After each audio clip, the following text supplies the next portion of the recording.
You picked up your phone this morning, maybe for the third time before breakfast, not to check the news, not to look at the weather. You picked it up because somewhere in the back of your heart, you were hoping, just hoping, that there might be a message, a missed call, even a small one line text that said, "Thinking of you, Mom," or "Hey, Dad, how are you doing?" But there was nothing, and you set the phone back down on the kitchen table.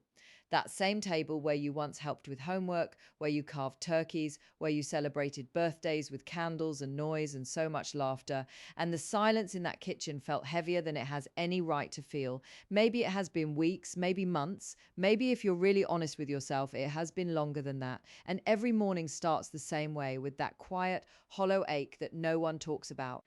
The ache of a parent whose children have drifted away. I want you to know I see you sitting there, and I want to stay right here with you for the next little while, because I believe with everything I have that there is a gentle way through this, not a magic fix, not a script that will make your son call you tonight, but something real, and something that starts with you, and something that can genuinely change the distance between you and the people you love most. So please don't go anywhere just yet. Now, before we go any further, I want to name something. There's a quiet little story that a lot of parents in your situation start telling themselves, and it sounds something like this: I did everything for them, I gave them everything I had. I don't know what I did wrong, I'm just waiting for them to come around. And I understand why that story feels true, because from the inside, it does feel that way. You remember the years, you remember working double shifts so they could have new shoes, or driving them to every practice, every recital, every school play. You remember being there. But here's what I need to say to you with all the gentleness I have: that story, as comforting as it feels, may be quietly keeping you stuck.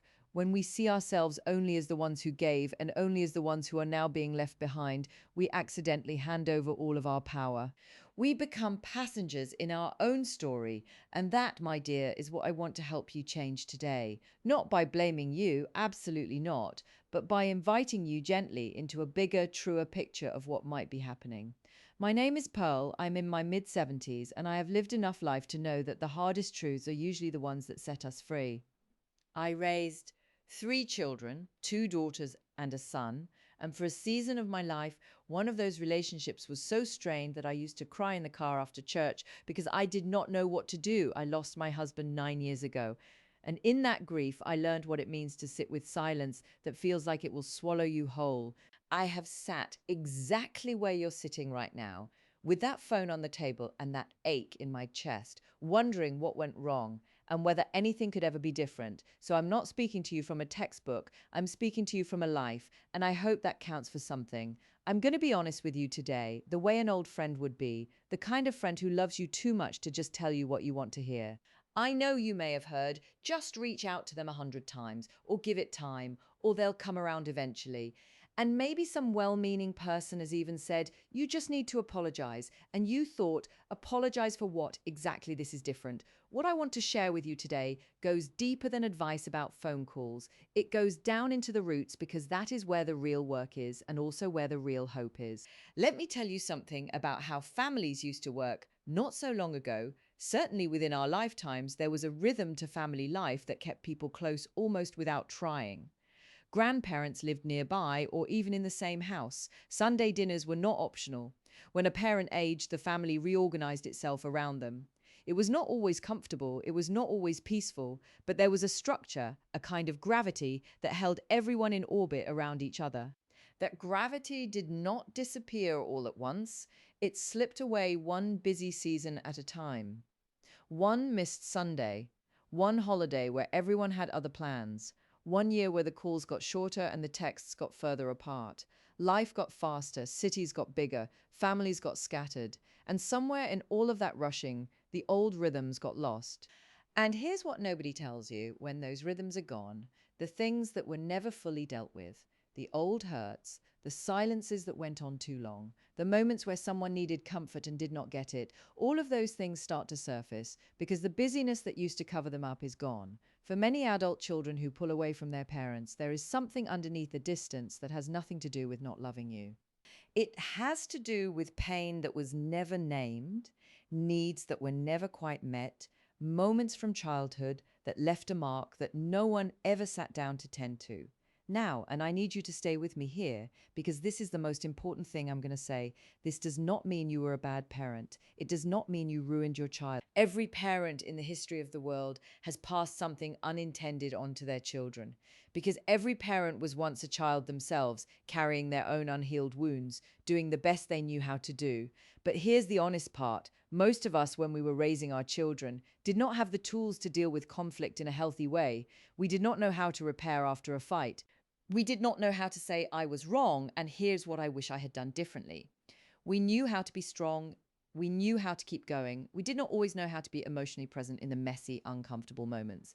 And if we ourselves grew up in homes where feelings were not talked about, where strength meant silence, where love was shown through doing, rather than saying, well, we simply pass that on, not out of cruelty, out of not knowing another way. This is what I mean when I say that unresolved childhood wounds, our own wounds, the ones we carried into parenthood, can quietly shape the distance we now feel from our children. And the path forward, the real path forward, begins with being honest about that, with yourself, with compassion. This is also the beginning of self-forgiveness. And I want you to hear me say clearly, you're allowed to forgive yourself, not as a way of dismissing what happened, but as a way of freeing yourself to actually do something different now. You cannot build a new bridge while you're standing in the rubble of guilt and shame. Self-forgiveness is not the end of the journey. It is the door you walk through to begin it.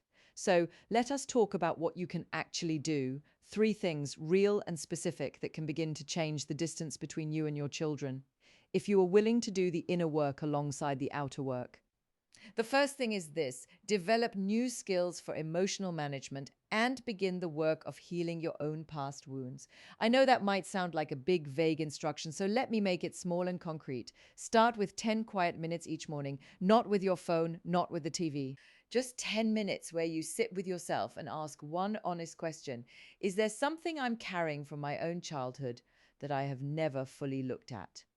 Maybe it is the way your own mother could never say she was proud of you. Maybe it is a father who expressed love through criticism. Maybe it is growing up in a household where conflict ended in doors slamming and weeks of cold silence. So that is all you ever learned about how to handle disagreement. You do not have to solve it in 10 minutes. You just have to begin to see it. Next, I want to encourage you to learn, truly learn, one new communication skill. The one I think will change more than anything else is this: learning to listen without defending. When your child says something that hurts or that feels unfair, the instinct is to explain yourself, to correct the record, to remind them of everything you did. I understand that instinct, but that instinct in those moments closes the door. Practice this instead. When your child says something difficult, try responding with just these words before anything else. Tell me more about that. 4 words, that is all. Tell me more about that. It signals something they may have never felt before, that you are genuinely interested in their experience, not just waiting for your turn to speak. If getting to that place feels hard, and it will feel hard at first, then please consider working with a therapist or even a senior support counselor who can help you practice these skills in a safe space. This is not weakness. This is the bravest thing a person can do. Also, in those 10 quiet morning minutes, practice saying this to yourself: I did the best I could with what I had. I'm learning to do better now. I forgive myself for what I did not know. Say it every morning for 30 days. It will feel hollow at first. It will not feel hollow by day 30. I promise you that. The second thing is this: surround yourself with a community where you can practice building genuine connections. Here is something that surprised me when I first understood it. The way we relate to our children is not separate from the way we relate to everyone else. It is the same set of muscles, the same patterns, the same habits. If we have a lifelong pattern of pulling away when things get emotional, or of getting defensive when we feel criticized, or of needing to be right, we will do that with our children too. But we can retrain those muscles, and the best gym for that retraining is community. I want you to find one group, just one, where you are with other people your age on a regular basis: a church small group, a senior center class, a book club, a walking group, a grief support group. It does not matter what brings you together, as long as you're meeting regularly and working at the small everyday business of getting along with other people. In that group, practice asking questions instead of giving answers. Practice saying I was wrong over something small. Practice letting someone else be the one with the good idea. Practice receiving a compliment without deflecting it. Practice sitting with a moment of discomfort instead of filling the silence. These are not trivial exercises. These are rehearsals for the relationship you most want to repair. Every small act of connection you practice in community makes you more capable of the connection you're longing for with your children. And there is another gift in community that I did not expect. It gives you a life, a full, interesting, warm life.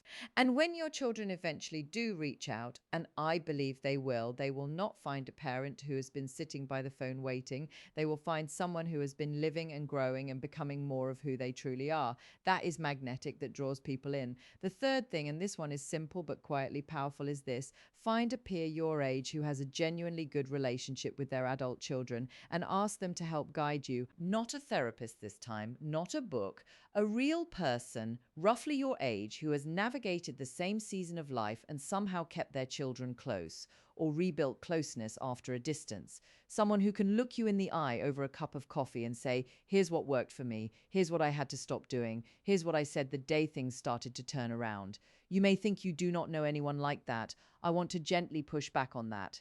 Is there someone at your church? Someone in your neighborhood? Someone you have not seen in a while, but whose family always seemed warm and close? Reach out to them. It is as simple as saying, I have been going through a hard time with my kids. I have always admired how close you are with yours. Would you be willing to have coffee and talk sometime? Most people are deeply honored when someone asks for their wisdom. It is one of the great gifts you can give to another person, to say what you have built matters and I want to learn from it. This is not about copying their exact approach, because every family is different. It is about sitting with someone who has lived proof that it is possible and letting that possibility begin to feel real to you. Now, I want to say one more thing before we close, and I want to say it clearly. You do not have to wait for your children to apologize first. You do not have to wait for them to make the first move, or admit they were wrong, or suddenly wake up one day and realize how much they miss you. Waiting feels safe because it means you cannot be rejected. If you never reach out, you never get turned away. But waiting is also how years pass and grandchildren grow up and chances disappear. You have more power in this situation than the victim story would have you believe. Real power, the power to change, genuinely change the patterns that contributed to the distance, the power to reach out with humility and warmth, not with guilt or pressure, the power to become at 70 a person who is easier to be close to than you were at 40. That is not a small thing. That is a remarkable, hopeful, beautiful thing. It starts with one small, brave decision, and you can make it this morning. So here's what I would like you to do this week, just one thing. Sit down with a piece of paper, not your phone, actual paper, and write down one moment from your child's childhood where you wish you had responded differently. Just one, not to punish yourself, to see it clearly. Then below that, write what you would do differently now if you could, and then write these words: I am learning, I am changing, it is not too late. Keep that paper somewhere you will see it. Let it be the beginning of something. And I would love to hear from you in the comments below. Will you tell me, when was the last time your phone rang with truly good news, and who was on the other end? And what is the one thing you wish your children truly understood about what your love for them feels like from the inside? Your answers matter. Your story matters. And sometimes reading that someone else is in the same place and choosing to do something about it is exactly the courage another person needed. If you would like more support as you work through this, I have a gentle companion guide that goes deeper into the ideas we talked about today, including more specific words to use when you reach out, and a simple daily practice for the healing work. The link to that is right below this video, and it is there whenever you're ready. And tomorrow morning, I want to talk with you about something that so many of you have written to me about: what to do when the loneliness is not just about your children.